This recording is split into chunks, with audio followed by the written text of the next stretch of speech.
Hi students, good morning. இன்றைக்கி நம்ம இந்த வீடியோவில் என்ன பார்க்க போகிறோம்னு சொல்லி பார்த்தீங்கன்னா, குரூப் 4 2024 போஸ்டிங் போடும்போது இப்போ ஒரே மார்க் இருக்கிறாங்க பார்த்தீங்களா, சேம் மார்க்ஸ். அந்த ஒரே மார்க் இருக்கிறவங்களில் யாருக்கு வந்து பார்த்திங்கன்னா போஸ்டிங் கிடைக்கும், யாருக்கு வந்து பார்த்திங்கன்னா போஸ்டிங் கிடைக்காது. புரியுதுங்களா? ஸோ அப்படிங்கிறது வந்து பார்த்திங்கன்னா ரிப்பீட்டடான கொஸ்டின்ஸ் வந்து ஸ்டூடெண்ட்ஸ் கேட்டுருக்குறாங்க. அதை வந்து பார்த்திங்கன்னா இப்போ நான் இந்த வீடியோவில் நான் வந்து எக்ஸ்பிளைன் பண்ணுறேன். ஸோ பார்த்துக்கோங்க. ஓகேங்களா? சேம் மார்க் இருக்கிறவங்களுக்கு தான் வந்து பார்த்திங்கன்னா இந்த பிரச்சனை. ஹை மார்க் இருக்கிறவங்களுக்கு இல்லை. ஸோ அதை நான் ஃபுல்லாகவே நான் இப்போ தெளிவாக உங்களுக்கு நான் காட்டிடுறேன். ஓகேங்களா? ஸோ வீடியோக்குள்ளே போகிறதுக்கு முன்னாடி ஒரு சின்ன அனௌன்ஸ்மெண்ட்டு. குரூப் 4 2025 வந்து பார்த்திங்கன்னா ஜூலை 15 வந்து பார்த்திங்கன்னா எக்ஸாம் நடக்குது. ஸோ அதுக்கான ஆல் சப்ஜெக்ட் டெஸ்ட் பேஜ் வந்து பார்த்திங்கன்னா நம்ம இன்ஸ்டியூட்டில் கண்டக்ட் பண்ணுறோம் ஆன்லைன். ஓகேங்களா? வாட்ஸ்அப் மூலமாக டெஸ்ட் பேஜ் நடைபெறும். ஸோ இந்த டெஸ்ட் பேஜ் வேணாலும் நீங்கள் மேலே இருக்கிற நம்பருக்கு கால் பண்ணி ஜாயின் பண்ணிக்கலாம். அதே சமயத்தில் வந்து பார்த்திங்கன்னா தமிழ் டெஸ்ட் பேஜ் மட்டும் நான் ஜாயின் பண்ணிக்கிறேன் அப்படின்னாலும் நீங்கள் தமிழ் டெஸ்ட் பேஜுக்கு மட்டும் நீங்கள் என்ன பண்ணிக்கலாம், ஜாயின் பண்ணிக்கலாம். ஜாயின் பண்ணுறதுக்கு மேலே இருக்கிற நம்பருக்கு கால் பண்ணி நீங்கள் என்ன பண்ணிக்கோங்க, ஜாயின் பண்ணிக்கோங்க. ஓகேங்களா? நெக்ஸ்ட் வந்து பார்த்திங்கன்னா எனக்கு படிக்கிறதுக்கு வந்து பார்த்திங்கன்னா சிறப்பு தமிழ் புக் வேணும். New book 11th 12th. ஓகேங்களா? நியூ புக் 11th 12th மூலமாக நம்ம இன்ஸ்டியூட்டில் ரெடி பண்ண ஒன்லைனர், அதாவது கொஸ்டின் வித் ஆன்சராக line by line and book back answer and கலை சொற்கள் உட்பட எல்லாத்தையும் நம்ம லைன் பை லைனாக கவர் பண்ணியிருக்கிறோம். ஸோ பெஸ்ட் புக்ஸாக இருக்கும். இது வேணாலும் நீங்கள் என்ன பண்ணலாம், நான் ஆர்டர் போட்டு ஒரே நாளில் வீட்டுக்கு வர வச்சு படிச்சிக்கலாம். ஓகேங்களா? அதேமாதிரி எனக்கு ஆல் சப்ஜெக்ட் புக்ஸும் வேணும் சார். சிறப்பு தமிழ் மட்டும் இல்லை, ஆல் சப்ஜெக்ட் புக்ஸும் வேணும். சிறப்பு தமிழ் வேணும், ஓல்டு புக் வேணும், new book Tamil new book வேணும், ஓல்டு புக் வேணும், சிறப்பு தமிழ் வேணும். அதேமாதிரி ஜிஎஸ்லேயும் ஆல் சப்ஜெக்ட் வேணும். ஓகேங்களா? அப்படின்னா டோட்டலாக 5 புக்ஸ் வரும். ஆர்டர் பண்ணிங்கன்னா ஒரே நாளில் வீட்டுக்கு வந்துடும். மேலே இருக்கிற நம்பருக்கு கால் பண்ணி பார்த்துட்டு நீங்கள் என்ன பண்ணிக்கலாம், வாங்கிக்கலாம். ஸோ உங்களுக்கு சாம்பிள் பேஜஸ் வந்து பார்த்திங்கன்னா டிஸ்கிரிப்ஷனில் வைக்கிறேன். நீங்கள் பார்த்துட்டு என்ன பண்ணிக்கோங்க, வாங்கிக்கோங்க. ஓகேவா? ஓகே ஃப்ரெண்ட்ஸ், இன்றைக்கான வீடியோக்குள்ளே போகலாம். ஓகே ஃப்ரெண்ட்ஸ், நம்மளுக்கு குரூப் 4 எக்ஸாம் வந்து பார்த்திங்கன்னா முடிஞ்சு. ஓகேவா? குரூப் 4 2024 வந்து பார்த்திங்கன்னா எக்ஸாம் முடிஞ்சு நம்ம வந்து பார்த்திங்கன்னா ரிசல்ட் வந்துருச்சு. அதேமாதிரி சிவி அப்லோட் பண்ணிட்டோம். ஓகேங்களா? ஸோ இப்போ நம்ம வந்து பார்த்திங்கன்னா கவுன்சிலிங்காக நம்ம என்ன பண்ணிட்டுருக்கிறோம், வெயிட் பண்ணிட்டுருக்கிறோம். ஓகேங்களா? கவுன்சிலிங்காக என்ன பண்ணிட்டுருக்கிறோம், வெயிட் பண்ணிகிட்ருக்குறோம். ஓகேங்களா? சரி, ரைட். நான் ஆல்ரெடி உங்களுக்கு சொல்லியிருந்தேன் கவுன்சிலிங் எப்போ ஸ்டார்ட் ஆகும் அப்படிங்கிறத நான் சொல்லியிருந்தேன் உங்களுக்கு. ஓகேவா? டிசம்பர் எண்டு, அப்படி இல்லைன்னா ஜனவரி 1 ஸ்டார்ட் ஆகும் அப்படின்னு சொல்லிட்டு நான் ஒவ்வொரு வீடியோலையும் நான் என்ன பண்ணிருந்தேன், சொல்லிட்டு இருந்தேன். ஸோ அதேமாதிரி நேற்று வந்து பார்த்திங்கன்னா டிஎன்பிசி அஃபீஷியலாகவே ஒரு அனௌன்ஸ்மெண்ட் விட்டுருக்குறாங்க டென்டேட்டிவாக. ஓகேங்களா? ஜனவரி மந்தில் வந்து பார்த்திங்கன்னா இது குரூப் 4 கவுன்சிலிங் ஸ்டார்ட் ஆகும் அப்படிங்கிறத வந்து பார்த்திங்கன்னா அவங்க கன்ஃபார்ம் பண்ணிட்டாங்க. ஓகேவா? அப்போ வந்து இந்த டிசம்பர் எண்டுங்கிறத நம்ம எடுத்துடலாம். ஜனவரியில் வந்து பார்த்திங்கன்னா கவுன்சிலிங் ஸ்டார்ட் ஆகுது அப்படிங்கிறத நம்ம என்ன பண்ணிக்கலாம், ஃபிக்ஸ் பண்ணிக்கலாம். ஓகேங்களா? ஸோ அது வரும்போது வந்து பார்த்திங்கன்னா உங்களுக்கு கவுன்சிலிங் டேட் ஃபஸ்ட்டு சொல்லுவாங்க. ஓகேங்களா? கவுன்சிலிங் டேட் ஃபஸ்ட்டு உங்களுக்கு என்ன பண்ணுவாங்க, சொல்லுவாங்க, அனௌன்ஸ் பண்ணுவாங்க. ஓகேவா? டேட் அனௌன்ஸ்மெண்ட் பண்ணிவிட்டு ஓகேவா, அதுக்கு முன்னாடி என்ன பண்ணிடுவாங்க, கவுன்சிலிங் லிஸ்ட்டு விடுவாங்க. ஓகேங்களா? கவுன்சிலிங் லிஸ்ட்டு விடுவாங்க. புரியுதுங்களா? அதுக்கு அடுத்து வந்து பார்த்திங்கன்னா மேமோ விடுவாங்க. ஓகேங்களா? அதுக்கு அடுத்து வந்து பார்த்திங்கன்னா கவுன்சிலிங் ஸ்டார்ட் ஆகும். ஓகேங்களா? கவுன்சிலிங் ஸ்டார்ட் ஆகும். ஸோ இதுதான் வந்து பார்த்திங்கன்னா கவுன்சிலிங்கோட ப்ராசஸ்ஸு. ஓகேங்களா? சரி, ரைட்டு. இப்போ நம்ம இதில் வந்து பார்த்திங்கன்னா முக்கியமான ஒரு விஷயத்தை நம்ம பார்க்க போகிறோம்.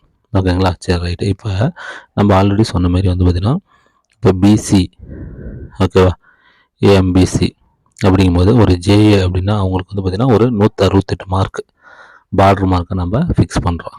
ஓகேங்களா? அதேமாதிரி எஸ்சி அப்படின்னா 165 மார்க்காக பார்டரை நம்ம ஃபிக்ஸ் பண்ணுறோம். அதேமாதிரி எஸ்சிஏ அப்படின்னா ஒரு 164 மார்க் நம்ம பார்டரை என்ன பண்ணுறோம், ஃபிக்ஸ் பண்ணுறோம். அதேமாதிரி பிசிஎம் எஸ்டி அப்படிங்கும்போது ஒரு 162 மார்க் நம்ம என்ன பண்ணுறோம், ஜேஏ வந்து நம்ம என்ன பண்ணுறோம், ஒரு பார்டராக நம்ம என்ன பண்ணுறோம், ஃபிக்ஸ் பண்ணுறோம். ஓகேங்களா? சரி, ரைட்டு. இப்போ இதுதான் வந்து பார்த்திங்கன்னா ஒவ்வொரு கம்யூனிட்டிலையும் பார்டர் மார்க்கு. ஓகேங்களா? இதுதான் வந்து பார்த்திங்கன்னா ஒவ்வொரு கம்யூனிட்டிலையும் பார்டர் மார்க்கு. சரி, ரைட்டு. இப்போ பார்டர் மார்க்குனாவே ஒரு பிரச்சனை இருக்குது. பார்டர் மார்க்னால் எல்லாருக்குமே ஒவ்வொரு கம்யூனிட்டிலையும் பார்டர் மார்க் இருக்கிறவங்களுக்கு எல்லாத்துக்குமே வந்து போஸ்டிங் கிடைச்சிருமா அப்படின்னா கண்டிப்பாக கிடையாது. இதில் வந்து பார்த்திங்கன்னா சில பேர் கிடைக்கும், இப்போ நிறையா பேருக்கு என்ன பண்ணாது, கிடைக்காது.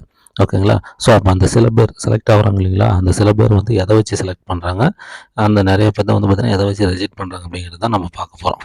ஓகேங்களா? ஸோ அப்படி பார்க்கும்போது இந்த இடத்துல வந்து பார்த்திங்கன்னா சீனியாரிட்டி தான் வந்து ரொம்ப முக்கியமாக தெரியுது.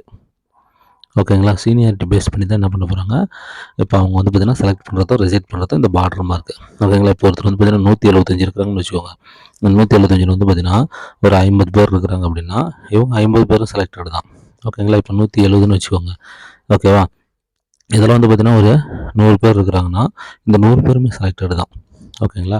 இப்போ நான் சொல்கிறது இந்த பார்டரில் இருக்கிறவங்கள மட்டும்தான் இப்போ நம்ம என்ன பண்ண போகிறோம், அவங்கள தான் வந்து பார்த்திங்கன்னா செலக்ட் ஆகிறவங்க யார், ரிஜெக்ட் ஆகிறவங்க யாருங்கிறத நம்ம இப்போ சொல்ல போகிறோம். புரியுதுங்களா. சரி ரைட்டு. இவங்கெல்லாம் நோட் பண்ணிக்கோங்க. இந்த மார்க்கில் இருக்கிறவங்க, இந்த கம்யூனிட்டியில் இந்த மார்க்கில் இருக்கிறவங்க நோட் பண்ணிக்கோங்க. ஓகேங்களா. ஃபஸ்ட்டு என்னது, சேம் கம்யூனிட்டி. ஓகேங்களா. இந்த ப்ராப்ளம் எங்கே ரைஸ் ஆகும்னா சேம் கம்யூனிட்டி இருக்கும், சேம் மார்க்ஸ் இருக்கும்.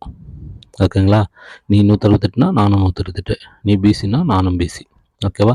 ஸோ அப்போ சேம் கம்யூனிட்டி சேம் மார்க்ஸ் இருக்கிறவங்களுக்கு வந்து பார்த்திங்கன்னா இந்த பிரச்சனை இருக்கும். ஓகேங்களா. அதே சமயத்தில் வந்து பார்த்திங்கன்னா பார்டர் மார்க்கில் இருக்கணும். ஹை மார்க்கில் சேம் மார்க் இருந்துச்சுன்னா ஒன்றும் பிரச்சனை கிடையாது, எல்லாருக்குமே கிடைச்சிடும்.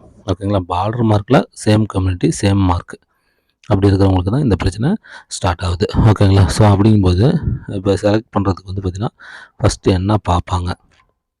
ஓகேங்களா. ஃபஸ்ட்டு என்ன பார்ப்பாங்கன்னா குவாலிஃபிகேஷன் பார்ப்பாங்க. ஓகேங்களா. ஃபஸ்ட்டு என்னத்தை பார்ப்பாங்க, குவாலிஃபிகேஷன் பார்ப்பாங்க. ஓகேங்களா. நீங்கள் என்ன படிச்சிருக்கிறீங்க அப்படிங்கிறத என்ன பண்ணுவாங்க பார்ப்பாங்க. ஓகேங்களா. 10th 12th யூஜியா இல்லை பிஜியா அப்படிங்கிறத என்ன பண்ணுவாங்க பார்ப்பாங்க. புரியுதுங்களா. ஸோ இந்த குவாலிஃபிகேஷன் நம்மளுக்கு வெரி வெரி இம்பார்ட்டண்ட்டு. ஓகேங்களா. ஸோ அப்படிங்கும்போது இப்போ வந்து பார்த்திங்கன்னா ஒரு 100 பேர்த்த செலக்ட் பண்ணணும்னு வச்சுக்கோங்க. ஓகேங்களா. 100 பேரை செலக்ட் பண்ணோம் அப்படின்னா இது இந்த 100 பேர்த்த எப்படி செலக்ட் பண்ணுவாங்க, பார்டரில் இருக்கிற 100 பேர்த்தில் வந்து பார்த்திங்கன்னா எப்படி செலக்ட் பண்ணுவாங்க அப்படின்னா, இதில் வந்து பார்த்திங்கன்னா ஒரு 20 பிஜி படித்தவங்க இருக்கிறாங்க. ஓகேங்களா. அதே மாதிரி வந்து பார்த்திங்கன்னா ஒரு 30 யூஜி படித்தவங்க இருக்கிறாங்க. ஓகேங்களா. அதே மாதிரி ஒரு 40 பிஜி அதாவது +2 படித்தவங்க இருக்கிறாங்க. ஓகேங்களா. +2 படித்தவங்க இருக்கிறாங்க. ஓகேங்களா. ஸோ அப்படிங்கும்போது இப்போ என்னாச்சு, 90 பேர் ஆச்சா. இந்த 100 பேர்த்துக்கு 90 பேர்த்து ஃபஸ்ட்டு என்ன பண்ணிடுவாங்க செலக்ட் பண்ணிடுவாங்க. 100 பேர்த்தில் 90 பேர்த்தில் என்ன பண்ணிடுவாங்க செலக்ட் பண்ணிடுவாங்க. புரியுதுங்களா. சரி ரைட்டு. அதுக்கடுத்து வந்து பார்த்திங்கன்னா இப்போ 10th படித்தவங்க வந்து பார்த்திங்கன்னா ஒரு பேஜுக்கு ஓகேங்களா ஒரு 60 பேர் இருக்கிறாங்கன்னு வச்சுக்கோங்க. இப்போ நம்மளுக்கு என்ன வேணும், 10 பேர் மட்டும்தான் இங்கே வேணும் நம்மளுக்கு. 10 பேர் மட்டும்தான் நம்மளுக்கு இப்போ வேணும். ஓகேங்களா. ஆனால் இங்கே இப்போ 60 பேர் இருக்கிறாங்க. எப்படி செலக்ட் பண்ணுவாங்க, மீதி அந்த 60லேருந்து 50 பேர்த்த என்ன பண்ணணும், 10 பேர்த்த செலக்ட் பண்ணணும், 50 பேர்த்த என்ன பண்ணணும் ரிஜெக்ட் பண்ணணும். ஓகேங்களா. எப்படி ரிஜெக்ட் பண்ணுவாங்க. ஓகேங்களா. ஸோ இது வெரி வெரி இம்பார்ட்டண்ட்டு. ஓகேங்களா. அப்போ எப்படி ரிஜெக்ட் பண்ணுவாங்கன்னா அவங்களுடைய ஏஜ் பார்ப்பாங்க. ஓகேங்களா. என்ன பண்ணுவாங்க, அவங்களுடைய ஏஜ் பார்ப்பாங்க. ஓகேங்களா. ஸோ ஏஜ் வந்து பார்த்திங்கன்னா அதிகமாக இருக்கணும். புரியுதுங்களா. ஏஜ் வந்து பார்த்திங்கன்னா இப்போ வந்து பார்த்திங்கன்னா 35ல் ஒரு 3 பேர் இருக்கிறாங்க. ஓகேங்களா. அதே மாதிரி 34ல் வந்து பார்த்திங்கன்னா ஒரு 2 பேர் இருக்கிறாங்க. அதே மாதிரி 33ல் வந்து பார்த்திங்கன்னா ஒருத்தர் இருக்கிறாங்க. அதே மாதிரி 32ல் வந்து பார்த்திங்கன்னா ஒரு 3 பேர் இருக்கிறாங்க. புரியுதுங்களா. அதே மாதிரி 31ல் வந்து பார்த்திங்கன்னா ஒருத்தர் இருக்கிறாரு. ஓகேங்களா. அல்லது ஒரு 2 பேர் இருக்கிறாங்க. அப்போ மொத்தம் என்னாச்சு 5 6 8 11 பேர் ஆச்சு. ஓகேவா. 11 பேர் ஆச்சு. இப்போ இந்த 9 பேர் இருக்கிறாங்க பார்த்தீங்களா, இந்த 9 பேர்த்த என்ன பண்ணிடுவாங்கன்னா கொண்டு வந்துடுவாங்க இங்கே. இந்த 10க்கு பதில் இந்த 9 இருக்கிறவங்க என்ன பண்ணிடுவாங்க, 90 இருக்குது ஆல்ரெடி, அதில் வந்து இந்த 9 கொண்டு வந்துடுவாங்க. 99 பேர் ஆச்சு. இப்போ மீதி ஒருத்தர் மட்டும் செலக்ட் பண்ணணும். ஆனால் இந்த செலக்ட் பண்ணும்போது ஏஜில் 31ங்கிற ஏஜில் வந்து பார்த்திங்கன்னா 2 பேர் இருக்கிறாங்க. ஓகேங்களா. ஸோ இவங்களில் யார் செலக்ட் பண்ணலாம் அப்படிங்கும்போது வந்து பார்த்திங்கன்னா அப்ளை பண்ண டேட்டு பார்ப்பாங்க. ஓகேவா. அப்ளை பண்ண நோட்டிஃபிகேஷன் விட்டாங்க இல்லையா, குரூப் 4 நோட்டிஃபிகேஷன் விட்டாங்க இல்லையா, அந்த நோட்டிஃபிகேஷனில் இவங்க 2 பேர்த்தில் யார் அப்ளை பண்ணாங்க, முன்னாடி அப்ளை பண்ணாங்கன்னு பார்ப்பாங்க. ஓகேங்களா. அதில் வந்து பார்த்திங்கன்னா ஒருத்தர் கண்டிப்பாக முன்னாடி இருப்பார். அந்த ஒருத்தரை இங்கே தூக்கிட்டு வந்து என்ன பண்ணிடுவாங்க ஃபில் பண்ணிக்குவாங்க. +1 சேர்த்து 100 என்ன பண்ணிடுவாங்க மாற்றிடுவாங்க. ஓகேங்களா. ஸோ இதுதாங்க சீனியாரிட்டி. பார்டர் மார்க்கில் இருக்கவங்கள சீனியாரிட்டி படி செலக்ட் பண்ணும்போது என்ன பண்ணுவாங்க, சேம் கம்யூனிட்டி இருக்கணும், சேம் மார்க்காக இருக்கணும், அதுவும் பார்டர் மார்க்கில் இருக்கணும். மேலே டாப் மார்க்கில் இருக்கிறவங்களெலாம் இந்த பிரச்சனை கிடையாது. Same community same mark border mark ரைட்டாக. அப்படிங்கும்போது உங்களுடைய குவாலிஃபிகேஷன் பார்ப்பாங்க. குவாலிஃபிகேஷன் எந்த அளவுக்கு நீங்கள் அதிகமாக இருக்கிறீங்களோ அந்த அளவுக்கு வந்து பார்த்திங்கன்னா உங்களுக்கு போஸ்டிங் கிடைக்கிறதுக்கான வாய்ப்பு அதிகமாக இருக்குது. அதுக்கடுத்து குவாலிஃபிகேஷனும் ஈக்குவலாக இருக்கும்போது உங்களுடைய ஏஜ் பார்ப்பாங்க. ஓகேங்களா. குவாலிஃபிகேஷனும் ஈக்குவலாக இருக்கும்போது என்ன பண்ணுவாங்க, உங்களுடைய ஏஜை பார்ப்பாங்க. ஓகேங்களா. ஏஜ் கண்டிப்பாக இந்த ஏஜில் வந்து முடிஞ்சிடும். அப்படி வந்து பார்த்திங்கன்னா ஏஜும் இருக்கும்போது நீங்கள் ஏஜும் ஈக்குவலாக இருக்கும்போது என்ன பண்ணாங்க, அப்ளை பண்ண டேட்டை பார்ப்பாங்க. புரியுதுங்களா? நீங்கள் குரூப் 4 எக்ஸாமுக்கு அப்ளை பண்ண டேட்டை பார்ப்பாங்க. இந்த டேட்டில் யார் லீடிங்கில் இருக்கிறாங்களோ அவங்களுக்கு வந்து பார்த்திங்கன்னா போஸ்டிங் கொடுத்துட்டு போயிட்டே இருப்பாங்க. புரியுதுங்களா? ஸோ இதுதான் வந்து பார்த்திங்கன்னா பார்டர் மார்க்கில் உள்ளவங்களுக்கு வந்து பார்த்திங்கன்னா செலக்ட் பண்ணுற மெத்தடு, அவங்கள ரிஜெக்ட் பண்ணுற மெத்தடும் இதே தான். ஓகேவா? ஓகே ஃப்ரெண்ட்ஸ், பாருங்கள். மீண்டும் ஒரு நல்ல வீடியோவில் மீட் பண்ணலாம். தேங்க்யூ.